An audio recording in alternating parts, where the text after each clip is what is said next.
अब हम लोग करेंगे क्वेश्चन नंबर 2। क्या दे रखा है?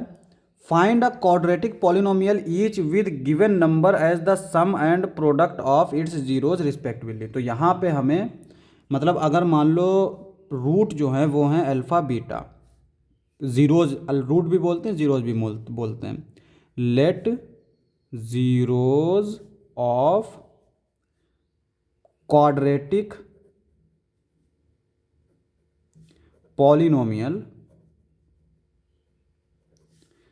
Are alpha and beta, then the equation. तो इक्वेशन हमारी क्या हो जाएगी? X square minus alpha plus beta x plus alpha into beta is equal to 0।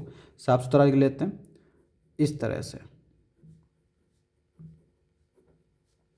ये हमारी होती है इक्वेशन अगर अल्फा बीटा दो रूट हों।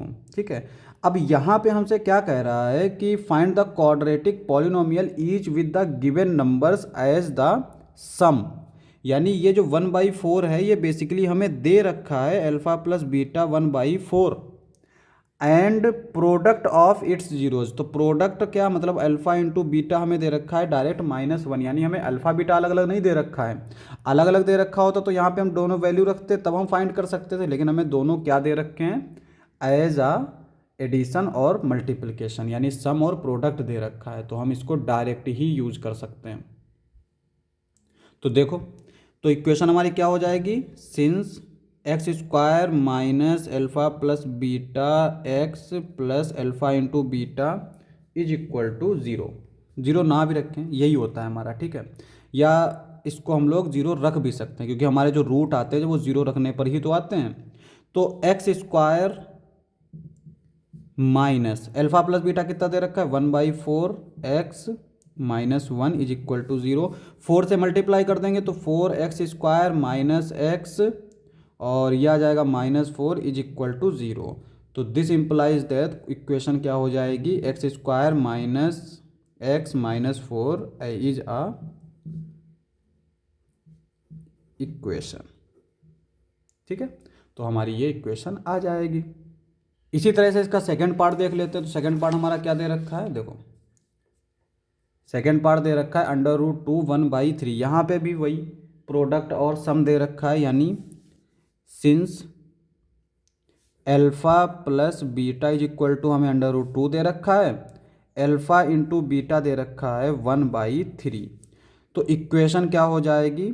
X square minus alpha plus beta x plus alpha into beta is equal to 0।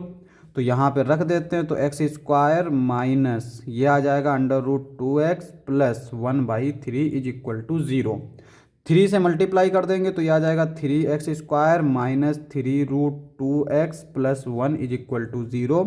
This implies that required equation is 3x square minus 3√2x plus 1। ये हमारी required equation हो गई। अब third वाला part देख लेते हैं। तो थर्ड पार्ट हमारा क्या दे रखा है? 0 और √5, यानी अल्फा प्लस बीटा हमें 0 दे रखा है और अल्फा इंटू बीटा √5 दे रखा है। तो यहाँ पे देखो, अच्छा यहाँ पे हम लोग ये चीज़ तो कर रहे हैं, लेकिन क्वेश्चन नंबर 1 में हमने एक और चीज़ वेरीफाई की थी, वो ये थी कि अल्फ़ा प्लस बीटा जो है वो -b/a होता है, अल्फ़ा इंटू बीटा जो है वो c/a होता है। ठीक है, तो इसका इस्तेमाल भी हम लोग कर सकते हैं, लेकिन क्या ही ज़रूरत है जब हमें डायरेक्ट सब चीज़ें दे रखी हैं। तो सिंस अल्फ़ा प्लस बीटा हमें क्या दे रखा है? 0, अल्फ़ा इंटू बीटा जो है वो √5 दे रखा है। तो इक्वेशन क्या होगा? Equation x square minus alpha plus beta x plus alpha into beta is equal to 0। X square minus alpha plus beta क्या है? 0 into x √5 is equal to 0। This implies that x square plus √5 is required equation. तो ये हमारी required equation हो गई। ये हो गया थर्ड पार्ट। अब हम लोग करते हैं फोर्थ पार्ट। तो फोर्थ पार्ट हमारा क्या है? 1,1 मतलब 1 1। तो अल्फ़ा प्लस बीटा क्या दे रखा है?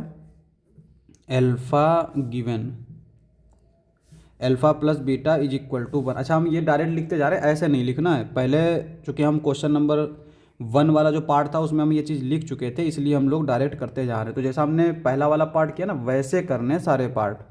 तो यहाँ पे हम लोग कैसे करेंगे, let alpha comma beta are the roots, इस तरह से पूरा लिख लेना है, are the roots of quadratic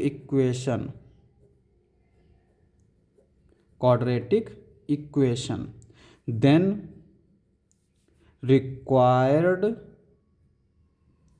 equation is x square minus alpha plus beta x plus alpha into beta is equal to 0, या फिर हाँ ऐसे लिखेंगे, ठीक है। तो इस तरह से हम लोग लिखेंगे। उसके बाद में हम लोग इसका इस्तेमाल करेंगे अल्फ़ा प्लस बीटा और अल्फ़ा इंटू बीटा का।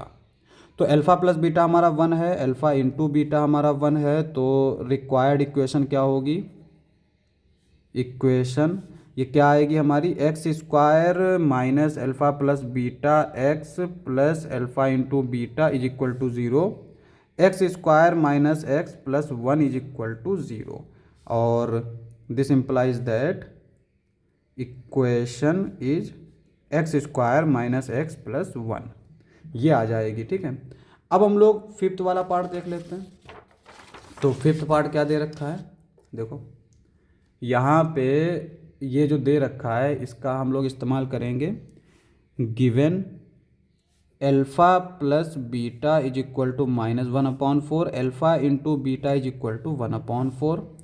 तो इक्वेशन क्या होती है, x square minus alpha plus beta x plus alpha into beta is equal to 0। This implies that x square alpha plus beta -1/4 x 1/4 is equal to 0। This implies that x square minus minus plus हो जाएगा, 4 से multiply कर दो तो ये 4x square plus x plus 1 is equal to 0। This implies that required equation is 4x square plus x plus 1, यही हमारा answer हो गया। अब हम लोग सिक्स्थ वाला पार्ट देख लेते हैं। तो बेसिकली लास्ट पार्ट भी है इस एक्सरसाइज का। एक्सरसाइज क्या, बेसिकली पूरी चैप्टर का ही आखिरी क्वेश्चन है, क्योंकि हमारी इसमें 2 ही एक्सरसाइज हैं। तो ये हमारा क्या दे रखा है, alpha plus beta is equal to 4 given, ये हमें दे रखा है। अल्फ़ा इंटू बीटा 1 दे रखा है। तो इक्वेशन क्या हो जाएगी, x square minus alpha plus beta x plus alpha into beta is equal to 0। This implies that x square minus 4x plus 1 is equal to 0। This implies that required equation is x square minus 4x plus 1। तो ये हमारी required equation हो जाएगी और यही हमारा answer हो जाएगा। तो ये आखिरी क्वेश्चन था। क्वेश्चन समाप्त, एक्सरसाइज भी समाप्त।